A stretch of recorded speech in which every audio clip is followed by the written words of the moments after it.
అమిత రాజేష్ పెళ్లి ముగించుకుని ఇంటికి వెళుతూ ఉంటారు.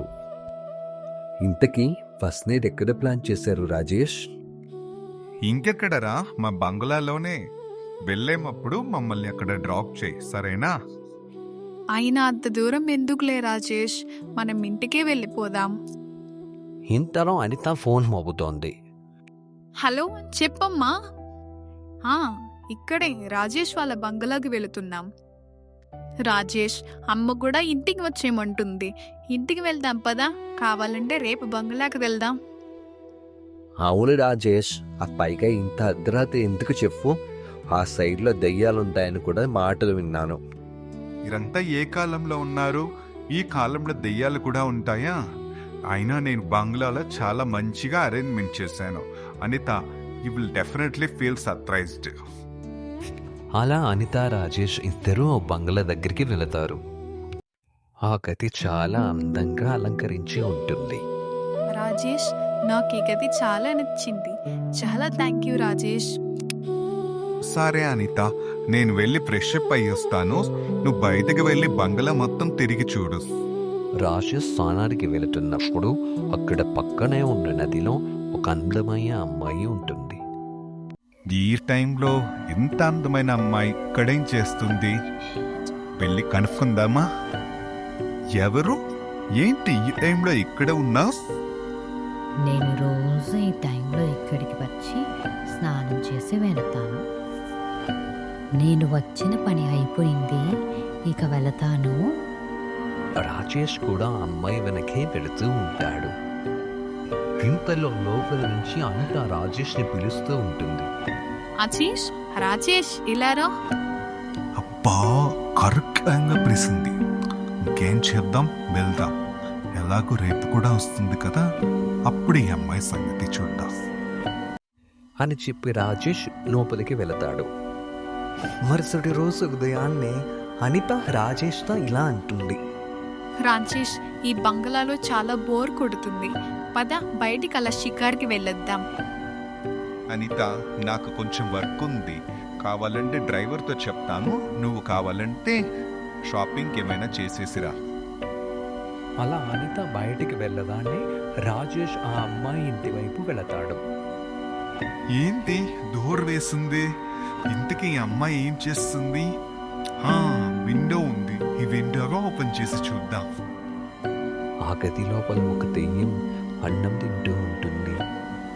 అది చూసిన రాజేష్కి కాళ్ళు చేతులు వణుకుతాయి. రాజేష్ వేగంగా పరిగెత్తుతూ ఉంటాడు. కానీ రాజేష్ని ఎవరు వెంటాడుతున్నట్టు అనిపిస్తుంది.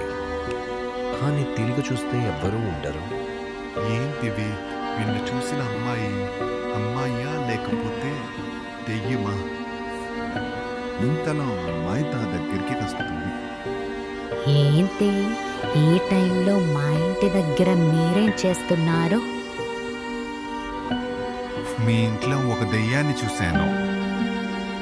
ఏంటి, మా ఇంట్లో దెయ్యాన్ని చూసారా? నేను ఇక్కడ ఉండగా ఇంకెవరుంటారు? నువ్వు దెయ్యమా? అదేమీ కాదు, ఊరికే ఆట పట్టేస్తున్నాను. అయినా మీరేంటి ఇక్కడ ఉన్నారు? నువ్వు ఒక్కదానినే కదా, తోడు కోసం వచ్చాను. హరా, మా ఇంటికి రా. మా ఇంట్లో ఇప్పుడు ఎవరూ లేరు. ఆ బంగ్లా మీదేనా? అవును, ఎందుకలా అడిగాం? ఏమీ లేదు, నాకు మీ బంగ్లా బాగా నచ్చింది. అవునా, అయితే పద వెళదాం. మీరు వెళ్ళండి, ఇంకొంచెం సేపటిలో చీకటి పడుతుంది. ఆ చీకట్లో మీ దగ్గరికి వస్తాను. సరే మరి, నేను వెళుతున్నాను. తొందరగా వచ్చి నీకోసం మా నది దగ్గర ఎదురు చూస్తూ ఉంటాను. ఆ రోజు రాత్రి రాజేష్ ఆ అమ్మాయి కోసం ఎదురు చూస్తూ ఉంటాడు. ఇంతలో రాజుకి ఫోన్ వస్తుంది. హలో రాజేష్, నాకు ఇక్కడ కార్ పంచర్ అయింది. అందుకే నేను పక్కనే ఉన్న మా ఫ్రెండ్ వాళ్ళ ఇంటికి వెళ్తున్నాను. ఉదయం పంచర్ కాగానే ఇంటికి వస్తాను.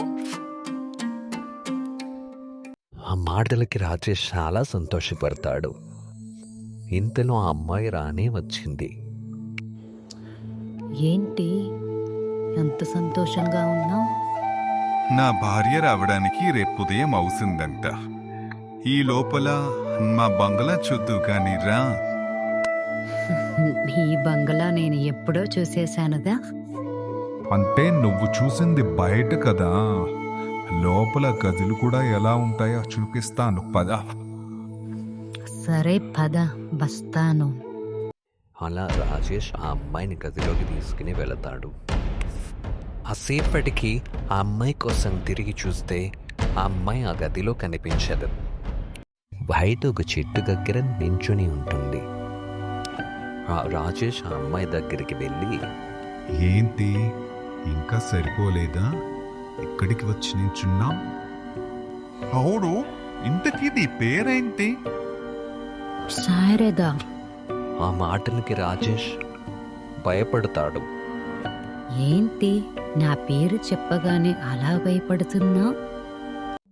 ఇంతకు ముందు ఒకసారి నేను ఈ బంగ్లాకి నా ఫ్రెండ్స్తో వచ్చాను.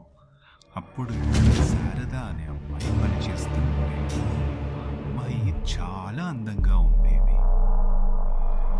రోజు రాత్రి నా ఫ్రెండ్స్కి పని ఉండడంతో వెళ్ళిపోతారు, నేను ఒక్కడే ఉంటాను. శారద చాలా అందంగా ఉండడంతో తనని పెళ్లి చేసుకుంటారని నమ్మించి ఆమెతో సంతోషంగా గడిపాను. పాపం పిచ్చిది, పేదది కూడా, అందుకే నమ్మేసింది. తర్వాత నేను మా ఇంటికి వెళ్ళిపోయాను. ఆ తర్వాత ఏం జరిగింది?